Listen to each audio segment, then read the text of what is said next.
Bien, y seguimos con nuestras definiciones de las ecuaciones gobernantes de sistemas mecánicos dinámicos, esta vez enfatizando toda la fluidodinámica de nuestros sistemas, todo lo que tenga que ver con flujos, ¿cierto?, de líquidos y gases en los componentes de nuestros sistemas mecánicos. Y por consiguiente, pues vamos primero que todo a plantear las ecuaciones de balance de masa para poder encontrar el balance de los flujos y de la acumulación de cada uno de los componentes. Luego de eso vamos a ver el balance de energía que tienen los componentes, básicamente la termodinámica de cada uno de los elementos y los fluidos que están en los elementos mecánicos, pero esa termodinámica tiene que ver también no solo con los procesos, sino con la transferencia de potencia en nuestros sistemas y entonces tendremos que retomar algo de transferencia de calor y finalmente simplificaremos nuestro flujo, ¿sí? Haremos un balance de energía del flujo de las partículas en nuestros elementos, viendo que es básicamente los balances de Bernoulli. Bien, entonces ahora mismo pues nos enfocaremos en el balance de masa, en la termodinámica de los procesos, en la potencia y la transferencia de calor en los componentes y en el flujo total. Bien. Entonces, comenzando con el balance de masa, pues nosotros sabemos que tenemos un elemento siempre, un volumen de control, que va a ser el elemento en el cual nosotros vamos a enfatizar esos flujos, digamos, ese elemento que nosotros separamos en nuestro paso anterior de la metodología de resolución de problemas, elemento mecánico en el cual nosotros enfatizamos nuestro estudio de los flujos, por ejemplo, una cavidad, ¿cierto? Por ejemplo, una tubería, por ejemplo, de hecho, el aire libre, por ejemplo, un espacio interior de una máquina en el cual fluye el aire. Y nosotros básicamente, pues lo que hacemos es analizar cómo esos flujos están entrando y saliendo y acumulándose dentro de nuestro elemento mecánico, ¿sí? Por ejemplo, si aquí tenemos una cavidad en la cual tenemos varios flujos entrantes de fluido, ¿cierto? Tenemos también un flujo saliente de fluido. ¿Sí? Nosotros sabemos que si la cavidad puede acumular fluido, entonces la cantidad de fluido acumulado en términos de su masa, ¿cierto?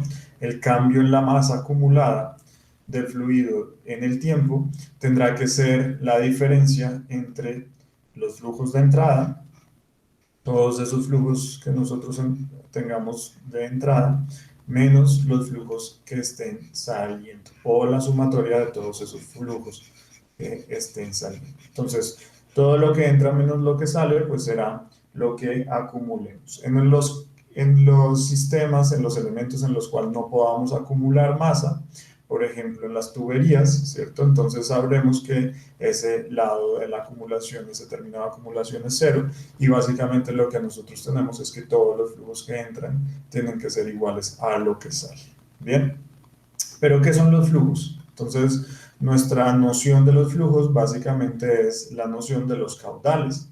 En los caudales, pues por ejemplo, nosotros tenemos un cierto galón de gasolina y nosotros lo llenamos todo ese volumen del galón en un cierto tiempo. Entonces, ¿cuánto cambia el volumen de gasolina, ¿cierto? Del galón, ¿cierto? Entre 0 metros cúbicos o 0 galones a un galón lleno en el tiempo, ¿cierto? ¿Cuánto cambia eso en el tiempo? O sea, en otras palabras, ¿en cuánto tiempo yo lo lleno ese galón? Pues va a ser lo que nosotros consideramos como nuestro flujo volumétrico o caudal de fluido. Fíjense que ese caudal de fluido, pues también nosotros lo podemos evaluar como una cierta velocidad promedio en la cual el fluido va cruzando una cierta área. Si tenemos un área de sección transversal, por ejemplo, la boquilla de la manguera de inyección, pues nosotros podemos calcular el caudal de la gasolina que va fluyendo por esa boquilla, si podemos medir su velocidad de salida promedio y la multiplicamos por esa área de sección transversal. ¿Listo? Entonces, esa cantidad multiplicada en la velocidad promedio por el área va a ser exactamente lo mismo, el mismo caudal, ¿cierto? Que si yo mido cuánto cambia el volumen del galón, ¿cierto? Entre cero volumen y volumen galón completo en el tiempo. Ese es nuestro caudal. Usualmente se denota con la letra Q, con el puntico arriba, que quiere decir flujo, o con nuestra letra V de volumen, con el puntico arriba. Pero fijémonos que otra cosa es si yo tengo una balanza, ¿cierto? Y pongo ese galón a ser medido, ese peso que tiene el galón a lo largo del tiempo que yo lo vaya llenando, pues yo sé que nuestra balanza, por ejemplo, nos va a dar una medición en kilogramos que va a ir subiendo, ¿cierto? Va a ir subiendo, va a ir aumentando en los kilogramos que está pesando esa balanza ahí en el tiempo.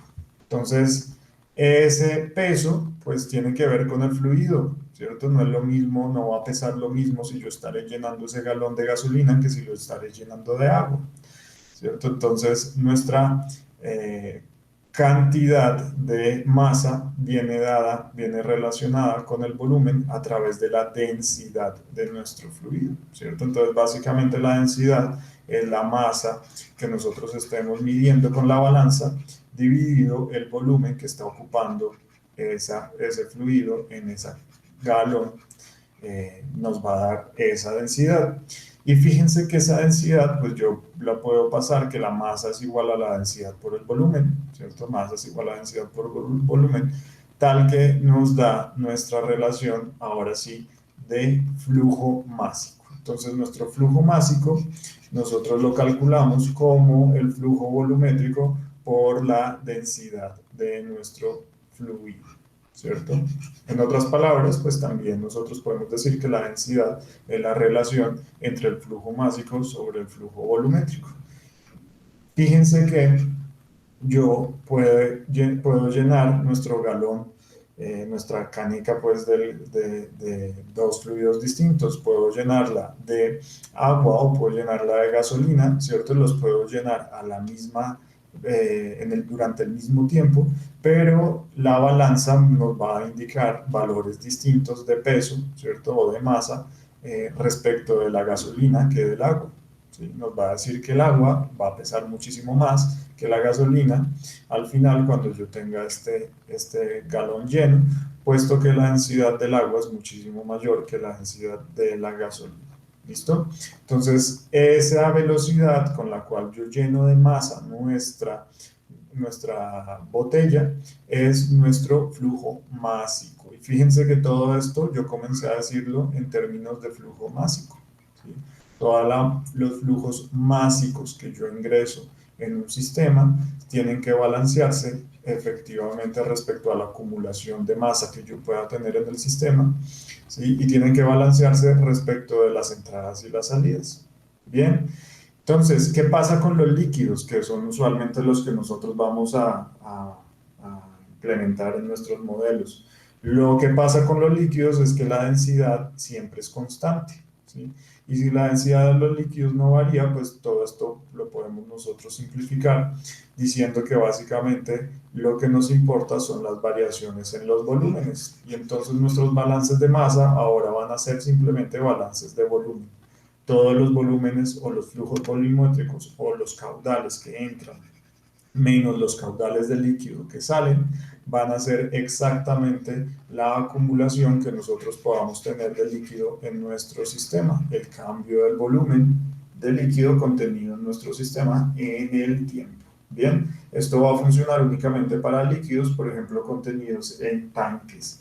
Pero en el caso de los gases, como por ejemplo el vapor o como por ejemplo el aire, pues nosotros ya tenemos que las densidades pueden variar, porque nosotros podemos comprimir los gases, ¿sí? Si tenemos una jeringa y nosotros le tapamos el extremo con un dedo, nosotros esa jeringa, si está llena de aire, la podemos mover el émbolo, ¿cierto? Lo podemos comprimir, quiere decir que la misma masa, las mismas partículas que están metidas dentro de la jeringa, pueden ocupar distintos volúmenes, o sea que sus densidades pueden variar.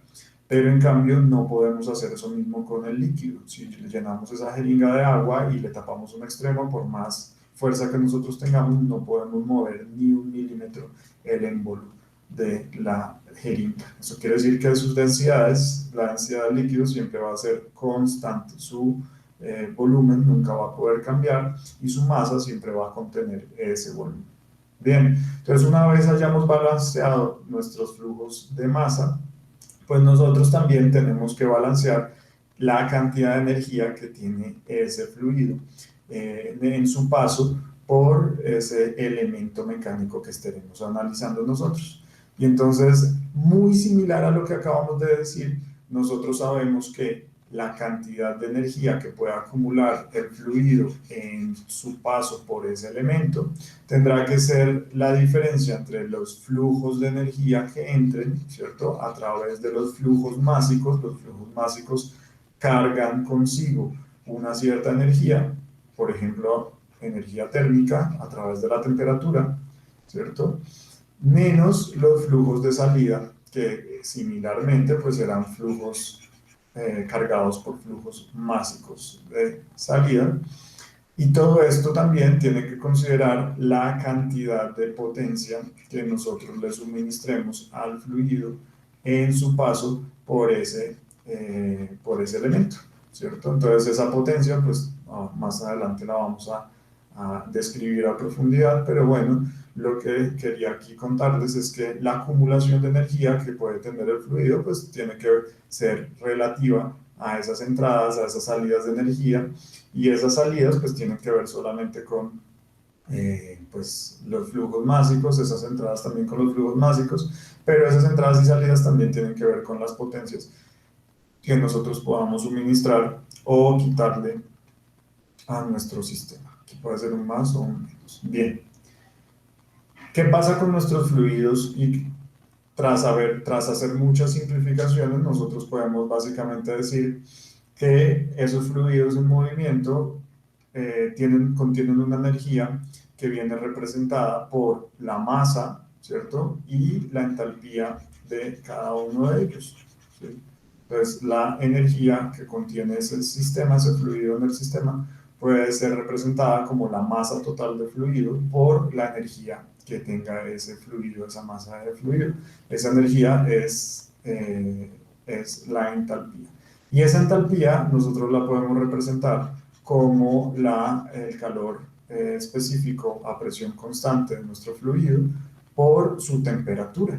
Bien, si nosotros derivamos esto en el tiempo, si cambiamos, si decimos que lo que queremos son los flujos, ¿cierto? Que es el cambio en la energía en el tiempo, pues nosotros nos vamos a dar cuenta que ese flujo pues tendrá que ver con las masas, flujos másicos que nosotros tengamos, igual multiplicados por la entalpía. Y la entalpía, de nuevo, la podemos nosotros representar como el calor específico del fluido por su temperatura, ¿cierto? Entonces, si nosotros reemplazamos todo esto en nuestra ecuación de balance de energía, nos vamos a dar cuenta que la derivada de la energía en el tiempo, pues no va a cambiar la masa en el sistema a menos que tengamos acumulación. Si tenemos acumulación, como en este caso, pues tendremos que también incorporar la derivada de la masa en el tiempo por los demás términos sin derivar. Pero si aquí suponemos que no tenemos acumulación en el tiempo, pues básicamente lo único que variará será la temperatura de nuestro fluido en el interior de nuestro elemento a considerar. Entonces, la variación de esa temperatura en el tiempo por la masa, por el calor específico, será la cantidad de energía que nosotros podamos acumular del fluido en el interior de ese elemento. Bien, y exactamente lo mismo hacemos con los flujos, tal que nuestro balance de energía nos da que tenemos nosotros que considerar toda la energía de los flujos entrantes, que es el flujo másico entrante, por la temperatura, por el calor específico que cada uno de ellos contenga en su entrada, menos la sumatoria de todos los flujos másicos de salida por su entalpía de salida, que será el calor específico por su temperatura de salida. Fíjense que de nuevo, pues nosotros también podemos sumar o restar potencia energética en nuestro fluido en su paso por el componente. Por ejemplo, ¿qué tipo de potencias podemos nosotros suministrar? Por ejemplo, si hay una reacción química, una combustión, pues nosotros tenemos un cierto calor que ingresa al fluido en esa cámara y aumenta su temperatura. Lo que vemos nosotros como un aumento de la temperatura, no solamente en la entrada, sino también, por ejemplo, en lo que salga de gas de la cámara, ¿cierto? Otras formas de transferencia de potencia son, por ejemplo, la transferencia de calor, ¿cierto? Pero nosotros podríamos tener, aparte de la transferencia de calor, por ejemplo, una resistencia acá que suministre potencia, o que la quite si no es una resistencia eléctrica, sino, por ejemplo, un sumidero de calor, un aire acondicionado, bueno, un elemento de enfriamiento. Pues lo que yo estaría haciendo sería quitando potencia en nuestro sistema. Bien. En cambio, si nosotros tenemos transferencia de calor, pues bueno, tenemos tres mecanismos de transferencia de calor distintos, ¿cierto? Nosotros sabemos de la conducción de calor siempre en elementos sólidos. Si tenemos un elemento sólido como una pared, si la vemos transversal, tendremos una superficie de transferencia de calor de la pared, ¿cierto? Y un cierto espesor de la pared, tal que si hay en un extremo de la pared una temperatura alta, pues nosotros tendremos una transferencia de calor hacia el otro extremo, ¿cierto? Tal que pues calentaremos esa placa, esa pared, y llegaría pues al otro extremo a otra temperatura distinta de la temperatura alta. O se puede ver como si tuviéramos un recinto separado, dos recintos separados por una pared, un recinto a temperatura caliente, un recinto a temperatura fría, y pues debido a esa diferencia de temperaturas, pues nosotros tenemos un flujo de calor de transferencia de conducción. Ese flujo de conducción será proporcional al área superficial que nosotros tengamos de pared, ¿sí? Del área superficial de contacto, por ejemplo, con las dos cavidades, una fría y otra caliente, va a ser inversamente proporcional a la longitud que nosotros tengamos que atravesar, o sea, el espesor de la pared. Va a ser directamente proporcional ahora también a una cierta constante del material, ¿cierto? Que nosotros la llamamos conductividad térmica de nuestro material, ¿sí? Y también va a ser directamente proporcional a la diferencia en las temperaturas entre el recinto caliente y el recinto frío. También podemos ver esa diferencia como que si nosotros estamos suministrando un cierto flujo de calor, pues nosotros encontraríamos un incremento, un potencial de la temperatura caliente y la temperatura fría a lo largo de las dos superficies de la pared. Nuestro segundo mecanismo de transferencia de calor tiene que ver con el movimiento de los fluidos. Fíjense que aquí estamos hablando de un elemento sólido en la conducción, pues ahora en la convección vamos a tener nosotros un flujo debido al movimiento de un fluido, o sea, al flujo de un fluido.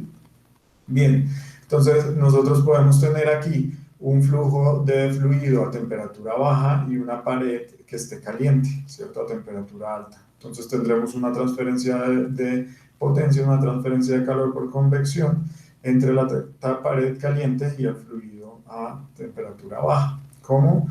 Porque igual tenemos un contacto sobre una cierta área superficial del fluido tocando a la pared caliente.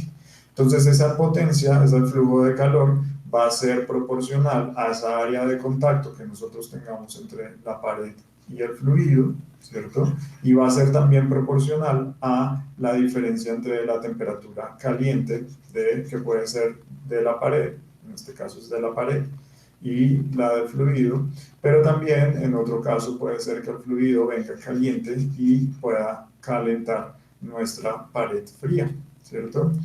¿Qué tanto se calienta? Se calienta por una cierta constante, ¿sí? Dependiendo de una cierta constante que se llama la constante el coeficiente de convección de convección, de transferencia de calor por convección.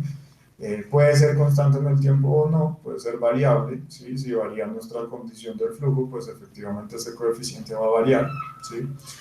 Y debe depender completamente de la condición de flujo, ¿sí? Si el flujo viene siendo forzado, viene siendo impulsado por un ventilador, pues vamos a nosotros evaluar ese coeficiente de convección por flujo forzado, o si simplemente la misma diferencia de temperaturas es la que genera un cierto flujo debido al cambio de la densidad de un fluido, pues va a ser denominado un flujo natural.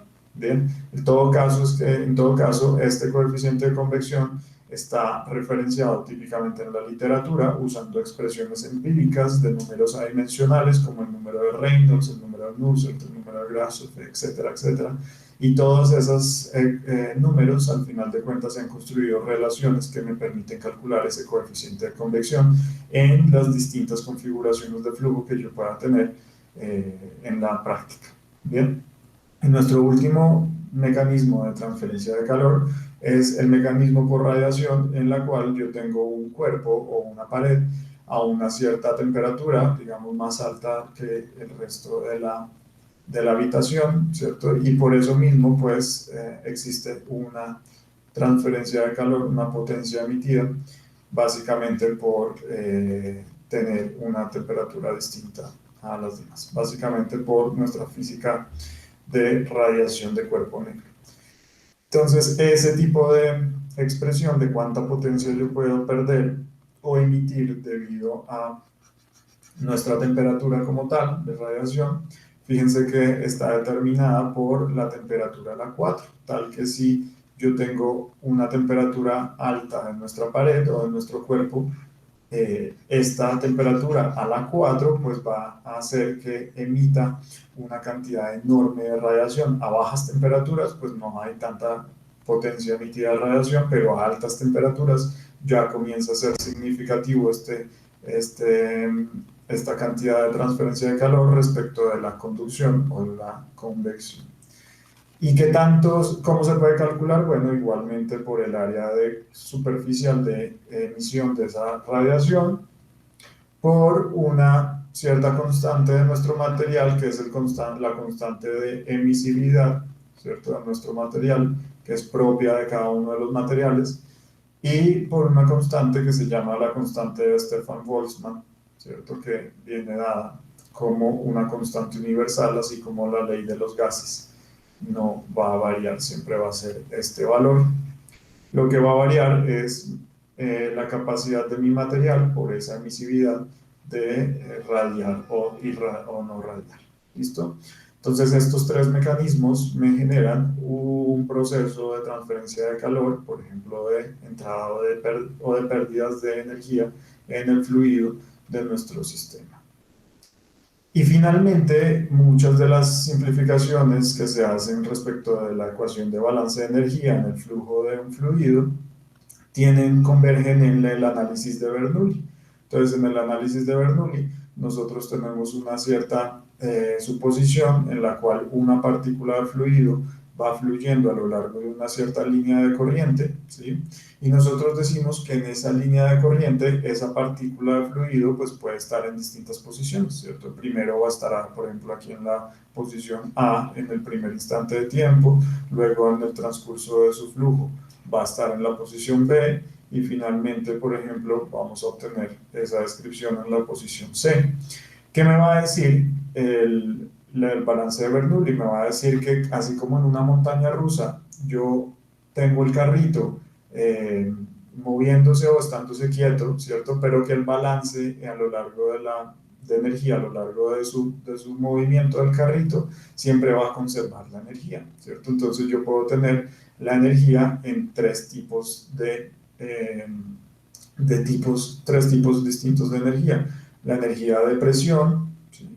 Simplemente teniendo la presión del fluido, conociendo la presión del fluido, la energía cinética, ¿cierto? Debido a la velocidad que nosotros tengamos de la partícula, y la energía potencial.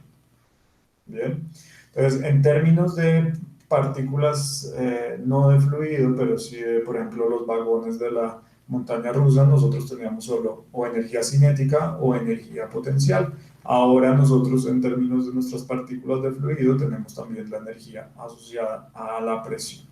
Bien, y nos dice que a lo largo de todo el recorrido de la canastica, ¿cierto? La energía se va a conservar, bien sea en forma de una mezcla entre energía cinética y energía potencial. Entonces, En el fluido también vamos a tener que en la línea de corriente vamos a tener una conservación.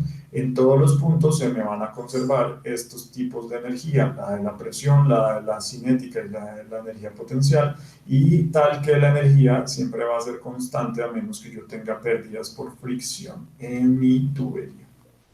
¿Qué quiere decir esto? Pues que tengo yo que aplicar que la presión en cada uno de los puntos más la energía cinética más la energía potencial, pues se va a conservar en cada uno de esos puntos, en el punto A, B y en el punto C que yo realice en el análisis, ¿sí?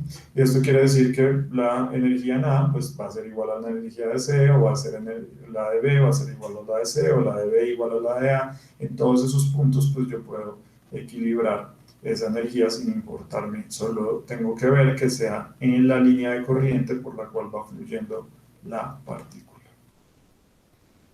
Bien, y así nosotros podemos ya implementar la física de los termofluidos en nuestros procesos de sistemas dinámicos mecánicos.